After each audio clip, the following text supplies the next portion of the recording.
So as far as I'm aware, this first Yeah, it's like, you know those photos where they have the first point that they take to recognize the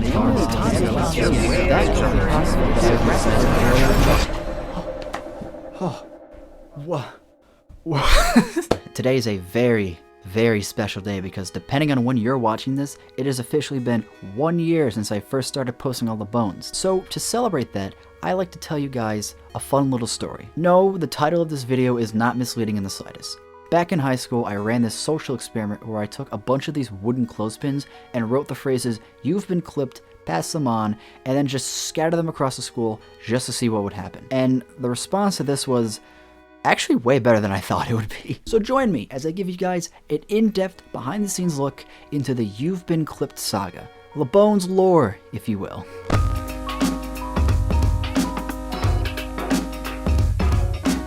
Now, in order to really explain the full context behind the story, we need to go back to around 2018 to 2019. I can't really pinpoint which year it was, but I do know that this was from a Boy Scout event. If you were like one of the 3 people that watched the Campfire Stories video, this should come as no surprise. As far back as I can remember, any scout, mainly just out of boredom, would go and find a clothespin in the troop trailer and then just pin it onto another scout without them realizing. The game being how long it would take for them to realize that they had a clothespin on their shirt. And then they'd find the clip and then pin it onto another scout and see how long that would take. It's kind of like a game of tag, but like way more methodical and with like hints of stalking. For a while, I thought that this clip game was something that was exclusive to our troop, but we actually ended up finding a broken clothespin with another troop's name on it in our like troop trailer as recently as April of this year. So this leads me to believe that this entire thing started out from a different scout troop that our troop later picked up on that I would use for my catalyst like 4 years later. I actually managed to save a clip that we actually made. One of our younger scouts made this. This is the first of many clips I get to show off in this video. We haven't even scratched the surface on that yet, so get ready. Now we're gonna skip ahead to late 2019, and when I first started high school as a sophomore. Yeah, our school district's a bit weird. Like instead of like spending 4 years at a high school, you spend 3. And actually, for a middle school, we actually only spend 2 years in it instead of 3. You know, we actually have an extra building just to compensate for that called a junior high school. It's weird stuff. Anyways, back to the story. Ever since I was first exposed to this game, I've always had it stuck in the back of my mind. It was that charming to me. And a few months into my sophomore year, I finally had the idea. What if I took this simple little game and introduced it to a much wider audience? The high school. Now, not much happened in terms of actual prep work. I just had like a basic plan as to how I wanted this to work, which I'll go over in a little bit. I know that I wanted to have plans to do it around like spring break, so about mid-April. Something that I did actually do though is make this, in quotes, prototype clip, which this clip is pretty much like every other one that you'll see from now on, except with this barely legible chicken scratch font. If you've been paying attention to dates up until this point, you probably already know why I never ended up following through with my plan. I'm still going to talk about it because I think it's pretty interesting, and it's also really important as to why it took me this long to actually do this. Monday, March 16th, 2020. There was a weird aura in the air that day. The hallways were like pretty empty too. I think a lot of people ended up skipping. School districts nationwide closed down the Friday before. The only reason why we were still open was because we haven't had a case of COVID in our county yet, so we were doing pretty good. First thing in the morning, we all sat down and watched this video message made by our principal where he went over our current plan of spending the rest of the week in school as normal. Then for the next couple weeks, we'd do remotely. Then we'd have our spring break, and then we'd be back in the building by around mid-April. All right, okay. I mean, the situation's weird, but I can still put my plan into action when we get back, right? Right? Fast forward to 4th period. I walk into my science class, all the desks were rearranged, so I sat next to my friend Luke, who's actually appeared in a couple of my videos. About like 10 to 15 minutes go by, nothing really important happens, and then he gets a text from his mom. Now, why is that important? Well, at the time, his mom worked as the guidance secretary, which, to make it brief, pretty much means that she knew every single plan and action that would happen in that building. And what that message said was, and I'm paraphrasing here, there's been a positive case of COVID in our county, change of plans, today's our last day. And of course, the first thing that Luke did was to turn around and tell me. And I genuinely believe that at that moment, we were the only students in the entire school that knew for a fact that we were not coming back tomorrow. Eventually, everyone else was informed within the period, the day goes by as you expect, and then come the following morning, remote learning begins. Alright, still with me? This is where things get weird. About early April, our regents get canceled. That's great, fantastic. I'm a big fan of that. So does our spring break. Wait, what? Again, at this point, we're expected to come back by the end of that week. But about halfway through our spring break, we get word that our return day has actually been pushed back by 2 weeks. Okay, that's not what I want. Fast forward to late April, and we get word again that our return day is being pushed back by another 2 weeks. Okay, all right. Now you're starting to piss me off. At this point, the pandemic has become a much bigger problem than anyone really expected, and our final return date of May 15th was officially dropped in favor of us staying at home for the rest of the year. That was my first year of high school, and it barely even happened. I even found like a calendar that I had at the time, and you can see on the 15th, you can tell that I kind of freaked out when we didn't come back. Literal Ratman Scrawlings. Good lord. But wait, we're not done yet, and don't worry, it gets worse. Late 2020 to early 2021. Arguably the peak of the pandemic, and when I had my junior year in high school. This was the year we actually went back into the building after like half a year, which was great, don't get me wrong. I thought I had a second chance at my plan. I thought. Some fucking whack job, and I mean this in the most respectful way possible, proposed this plan where the student body was split completely in half based off of where you lived. Group A would spend 3 days in the building, while Group B spent 3 days doing remote learning. And after those 3 days, the teams would switch, and then Group B would be in the building, and Group A would be at home. Now, here's the problem. This is a 6-day schedule that they're trying to implement into a 5-day school week. Somebody actually proposed this, and it worked. We had to go through that. Every week was different from the last. My sleep schedule was completely ruined. Every day I felt like complete and utter shit, and I hated the person that I was that year. This constantly rotating schedule felt like it was driving me crazy. It's to the point where I legitimately do not remember most of my junior year. That is not a joke.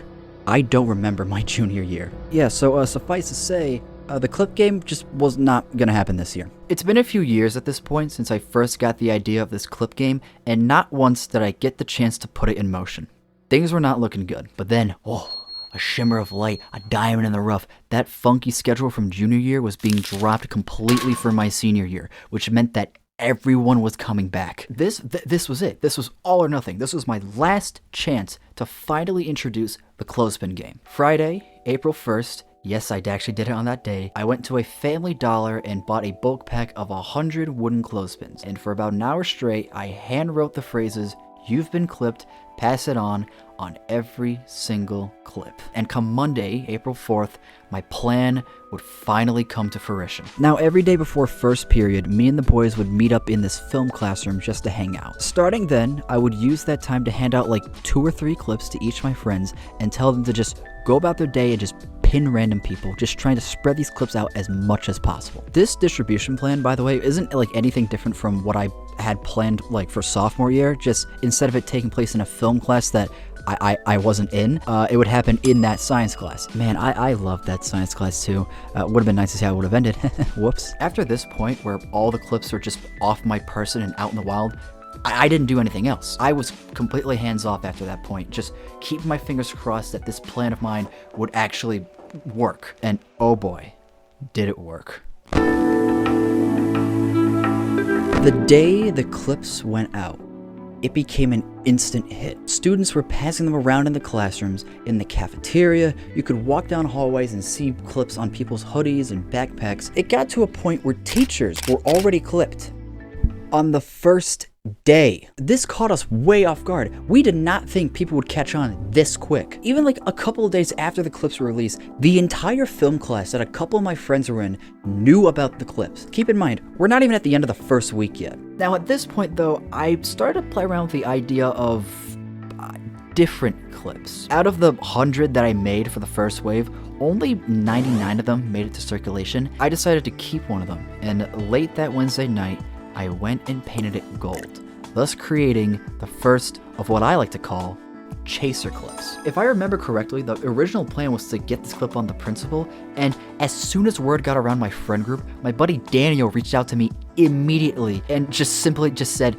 "Give me the gold clip."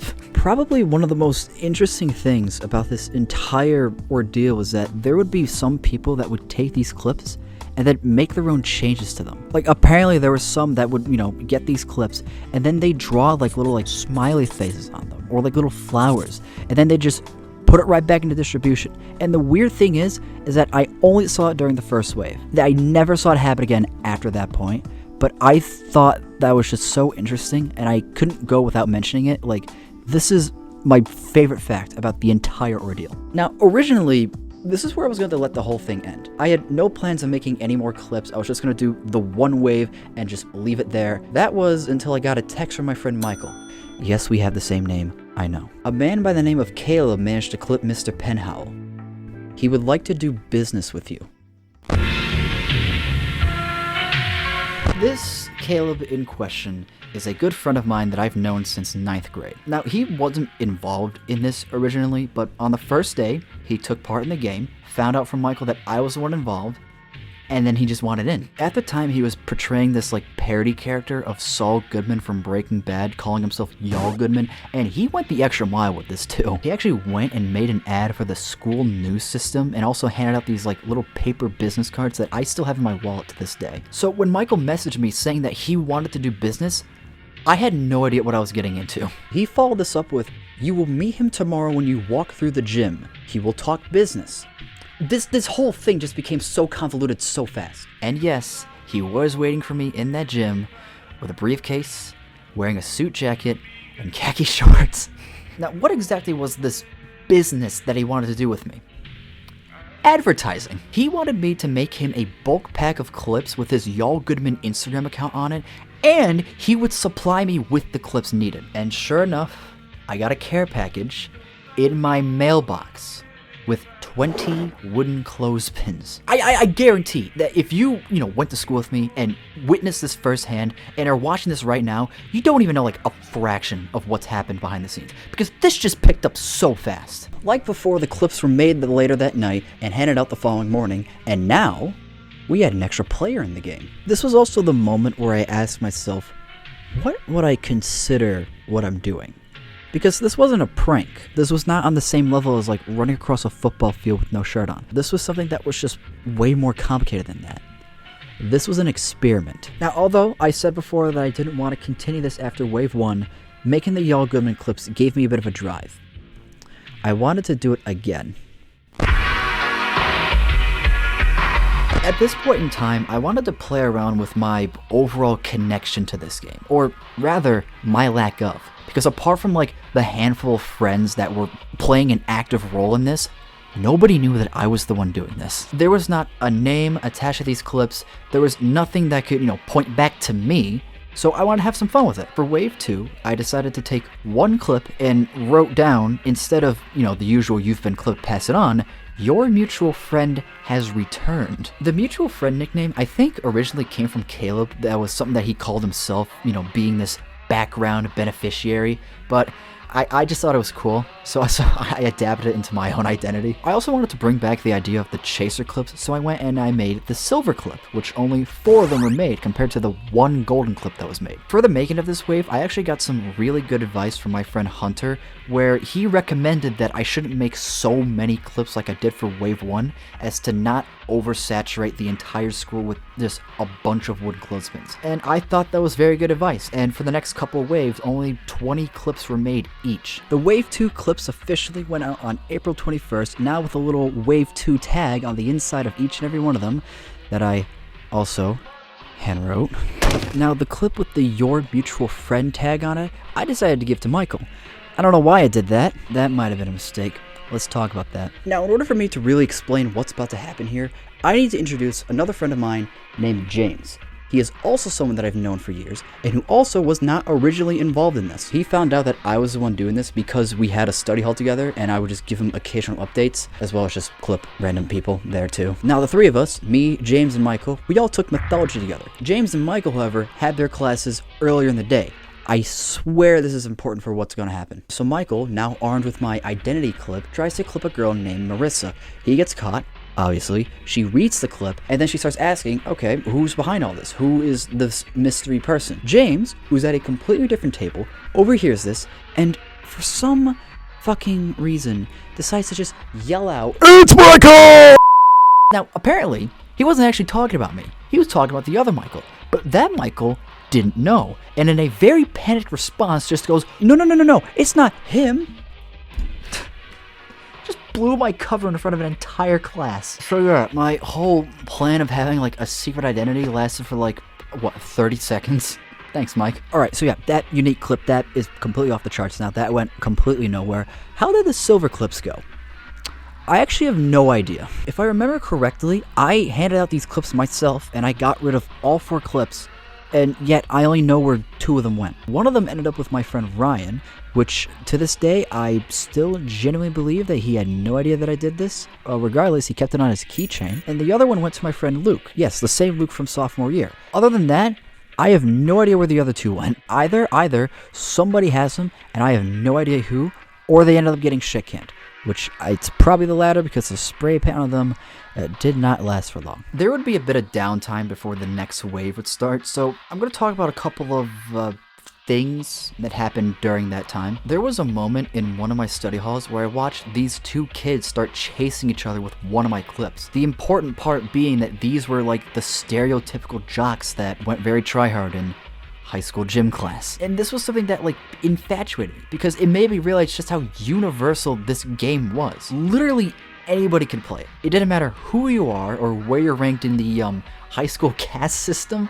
All you had to do was just pick up a clip, pin it on someone, and now you're a part of the game. So I was very glad to see that. Then there was the mythology incident. So Ms. Coco, phenomenal teacher by the way, absolutely adored that class. She knew that I was doing this. And while the rest of the class may have forgotten about that, I mean, I had no issues after that point, she didn't, and she wanted to have a little bit of fun with it. Around like a day or 2 after Mike dropped the ball, she came to our table and then kind of just like stood behind me for like a couple minutes. I totally thought she was reading over like the work I was doing, so I was kind of just hyper-focused on that. I was just like... After class let out and I was walking through the halls, I looked to like my left side and I realized, ah shit, I got clipped. So I pulled it off, and the first thing that I saw was, I know who you are. Oh my god. Wave 3, I'm not gonna lie, was very similar to Wave 2, just with some different behind-the-scenes stuff that happened. Here's a little fun fact, though. I was going through my notes the other day, and I stumbled across one that apparently James made, where he wanted specific clips for this wave. I must have completely forgotten about that when I made that, so James, if you're watching this, I'm sorry. I mean, not that it matters, this was like a year and a half ago. Now, in terms of chaser clips, I only made one, and it was just for a throwaway joke. For this wave, I decided to switch things up and go to a different dollar store. Yeah, I know, big shock there. This local dollar store sold the usual bulk pack of clips, as well as these giant 8-inch wooden clothespins. I bought one immediately. I turned it into a Wave 3 clip, and then I had no idea what to do with it afterwards because there was no way in hell I could actually clip this onto someone without them knowing. So I just gave it to Ryan. I grabbed his backpack handle and just forced it onto it, and then just left him with it. There was this funny exchange that happened in my trigonometry class where a couple of the juniors had a couple of the clips, and they were just talking about where they could have come from. Like, I think their leading theory was that this was a TikTok trend, and it took a lot for me to not just immediately turn around and just go, oh, no, that's not where that came from. Because then they probably would have asked, like, okay, well, where did it come from? How do you know? Oh, well, fuck. Now, for this next incident here, I am still kind of shocked that this happened in the way that it did. Remember when I mentioned that for waves 2 and 3, only a small amount of clips were made to avoid oversaturation? Yeah, this moment here proved our concern. Because in my robotics class, I watched my buddy Brendan get clipped. But this wasn't just some ordinary clip, alright? This was a clip from Wave 1. I made around like 100 of these clips, and they were still being passed around to this point. Keep in mind, we're in the beginning of June at this point. These clips first debuted 2 months ago. And on top of that, I didn't start saving a clip from each wave until Wave 2, meaning I had not actually seen that specific clip since they were first released. So I took it, and I still have it to this day, and it's the only reason why I have a Wave 1 clip to begin with. Sorry, Brendan, or you're welcome, I guess. I don't know. Oh, one more thing that happened. I got the golden clip back. Yeah, remember that thing that I made back in Wave 1? Well, Daniel, who's had it since then, never got the chance to really use it, so he just gave it back to me during one of our gym classes. So now I just had the golden clip back, and I had to pin it on somebody. It took me a bit of time to think about it, but eventually, I knew exactly who I wanted to pin it onto. And on June 9th, I gave Mr. Coco a little bit of payback. Wave 3 would end up being the last real wave that would happen on Squirrel Grounds, but that didn't mean that the game was over, because there was this pretty big event that was coming up that nearly every senior was going to be at. It was called something along the lines of, what do we have here? Senior Ball? You ever heard of that? All jokes aside though, this was a definite end goal for me. If I wanted to bring the clips to Senior Ball, I had to go all out. And so I did. I went and I made around 40 clips with the phrase Happy Ball written on the inside. Here's the only photo of me holding those clips, by the way. Then I went to Aiden's house, met up with a bunch of friends, distributed these clips for one last time, and then also took some photos, which I'll throw up on the screen now.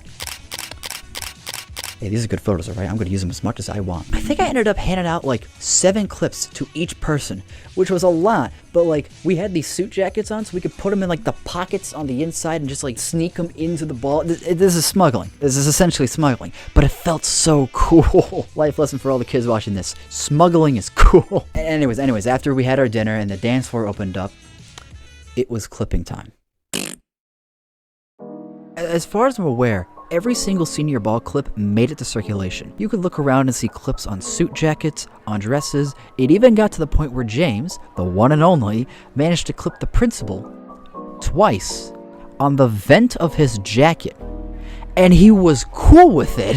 Surprisingly enough, throughout this entire ordeal, there were no issues from the staff whatsoever. In fact, they were a part of it. Everyone was involved. There was even a point after the dance wrapped up and we were all leaving where I overheard one of the staff chaperones talking to the principal about how many times they were clipped that night.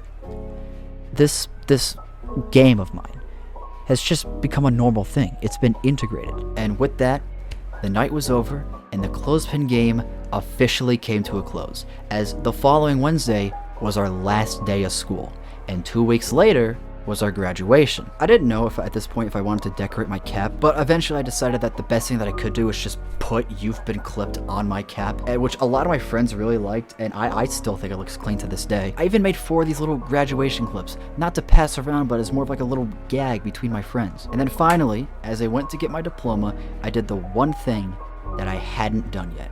I finally clipped the principal. What a perfect ending to one of the most ambitious projects that I've ever done. And then Caleb made his own version of the clips a few months later. Holy shit. Hey, thanks for watching this video. Like I mentioned before, this is a 1-year anniversary video for LeBones, so I'm going to take the time to go over some basic analytics and really just see how the channel has grown within the past year. Alright, so as of recording, this channel currently has 48 subscribers with just under 1,700 channel views. I managed to put up 7 videos within the year, which is on average about a video every 1.7 months, which isn't a lot, but given that I'm still in school and this is just still very much a hobby for me, I'm pretty content with it. Going into some of the more specific points of this channel, 60% of its viewers are men, while 35% of the viewers are women, so the ratio is pretty tight actually. And going into the geographical reach of this channel, this is pretty interesting. Outside of the US, the channel has views from the United Kingdom and Australia, both English-speaking countries, but there are also people that are watching this channel from Poland, which means I can make fun of you guys now. I'm part Polish, alright? I think I have a pass, alright? So yeah, just to wrap things up, I think this was a pretty good year for LeBones. It was a great, I guess, start for the channel. So yeah, I'll see you guys next year. I'm not going anywhere. I'll be back soon.